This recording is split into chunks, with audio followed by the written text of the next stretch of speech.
Welcome to Mythos AI, your source for Cliff's Notes on complex subjects. Join Anna and Phil for yet another engaging conversation. Okay, so get this. A research paper on fairness in chatbots. And guess what they look at first? Names. Seems AI can't resist a snap judgment either. Today, we're diving deep into first-person fairness in chatbots to figure out if your name really changes what a chatbot tells you.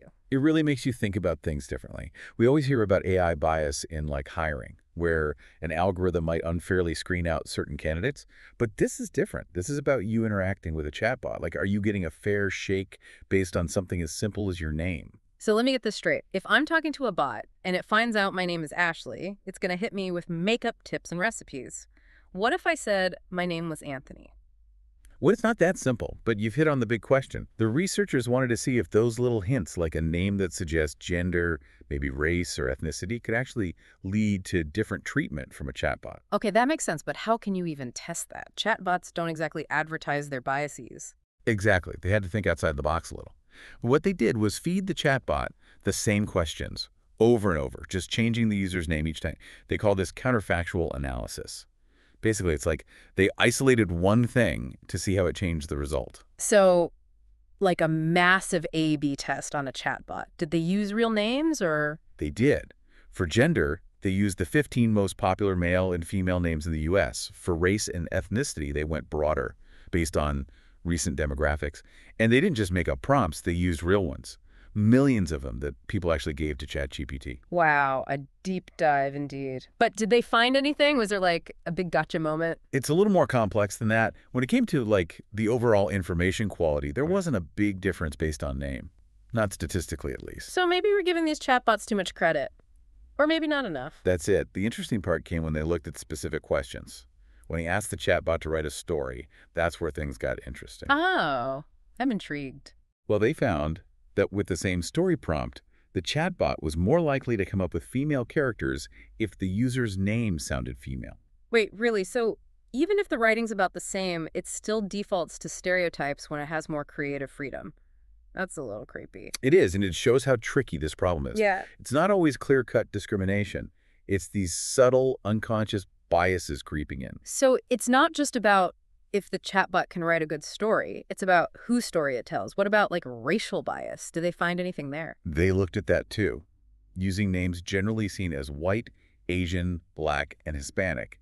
There were differences, but not always cut and dry. Meaning? Well, get this, they used another AI, a language model research assistant, to help figure out if the chatbot's answers showed bias. But what the AI flagged didn't always match up with what human reviewers thought. So even AI, judging AI, has its own biases. That's a whole other thing. Which makes me wonder, if we can't agree on what bias is, how can we even fix it? That's the question, isn't it? A real head-scratcher. But the cool thing is, these researchers didn't just point out the problems. They looked for solutions, too. Okay, now that's what I like to hear. So there's a way to teach these chatbots to, be a little more open-minded. That's the idea. And the research actually offers a bit of hope. They found that a certain way of training AI, called reinforcement learning, or RL, could actually make chatbots less biased. Reinforcement learning? Is that like giving the chatbot a cookie every time it says something nice about everyone? It's a little more complicated than that. Basically, it's about rewarding the chatbot for giving answers that we'd consider fair, unbiased. But then that brings us back to, well, who gets to decide what's fair? Seems kind of subjective. Exactly. You've hit on a really important point. Defining and then actually measuring bias, it's super complex. This study used a mix of what humans thought and what that AI assistant, the LMRA, came up with to try and get a handle on bias. So it's still a work in progress, huh? Absolutely. This is really just the tip of the iceberg. But it shows how important it is to keep checking these systems, watching out for biases, and finding ways to reduce them. One thing they found really interesting wasn't just about the bias itself. It was about the chatbot's memory and how it might actually be making things worse. Wait, what? The chatbot's memory. Now we're talking Skynet level stuff here. Not exactly self-aware, thank goodness. Yeah. But the chatbot does have a memory feature, which means it can remember things from your past conversations with it. Imagine a digital trail of breadcrumbs of everything you've talked about. Okay, yeah, that makes sense. But how does that lead to more bias? Well, think about it. If the chatbot remembers my name from our last conversation, could that be changing how it responds to me now? even if I don't specifically tell it my name again. You mean, like, it's making assumptions about me based on what it remembers, even if those assumptions are wrong? Right. And that's exactly why the researchers wanted to figure out if this memory thing was actually contributing to more bias. Turns out, they found that harmful stereotypes popped up a bit more often when the chatbot was using its memory. This was compared to when it was given the same name in a different way, something they called custom instructions. Hold on, slow down a sec. 2 ways to tell the chatbot your name: memory and custom instructions. And one is worse for bias. What's the difference? It's a little technical, but custom instructions are basically like a one-time thing. You tell the chatbot, hey, my name is Ashley, but it doesn't stick in its memory long term. Gotcha. So memory's like the chatbot constantly digging through its mental filing cabinet, which might be twisting its responses without even realizing it. Exactly. And this brings up a ton of questions about how we build AI that can remember things without letting those memories create more bias. It's a double-edged sword. Memory lets these AIs be more personal, which is cool, but it also creates room for these unintended consequences, especially when we're talking about fairness. Almost like we have to teach these chatbots how to, I don't know, forget strategically. So they're not looking at everything through the lens of potentially biased memories. I like that. That's a really good way of putting it. And it gets to the core of what's tricky about developing AI right now. It's not just about making these systems smarter. It's about making them wiser, more thoughtful, more aware of how their own learning process can go wrong. So where do we go from here? It feels like we're just starting to understand AI bias, let alone actually fixing it. It's true. It's a field that's changing all the time. But this research gives us some clues. Remember that reinforcement learning we talked about? Yeah, the chatbot training thing. Right. They were actually able to measure how much RL reduced bias.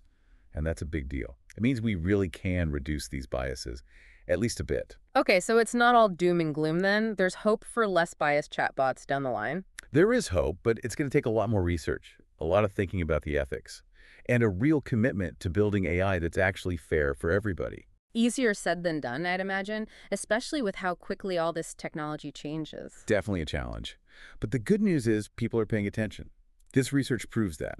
We're starting to ask the important questions. We're digging deeper into AI bias, and we're looking for solutions that could actually lead to fairer AI in the future. That's great to hear. This deep dive has been really eye-opening. It's one thing to talk about AI generally, but when you see how these subtle biases might actually play out, it really makes you think. Absolutely. And it shows just how important it is to stay informed and involved in these conversations. AI is becoming a bigger part of our lives all the time, so we need to make sure it actually benefits everyone. Speaking of shaping the future, this whole paper got me thinking. We've been talking about names as a cue for bias, but what other subtle hints are we missing? That is a great question, and that's the perfect segue into the next fascinating part of this research. So we were talking about these subtle cues that can really throw off AI. Turns out this research goes even deeper than just names. It does. And this is where things get really interesting. They start looking at how the actual structure of the data used to train the chatbot could be causing bias. Okay, now you're losing me a bit. What does structure even mean when we're talking about data? Imagine this. You're learning about the world, but all you have are a handful of books. Those books only show you a tiny slice of what's out there. Limited perspectives, limited experiences. That's got to shape how you see things, right? Right, you're going to have blind spots, wouldn't even know what you don't know. Exactly. And that's kind of what's happening with chatbot training data. The information they use to teach these AI models, it's huge, but it's not everything. And the way it's all organized, categorized, that structure can actually build bias right into how the AI learns.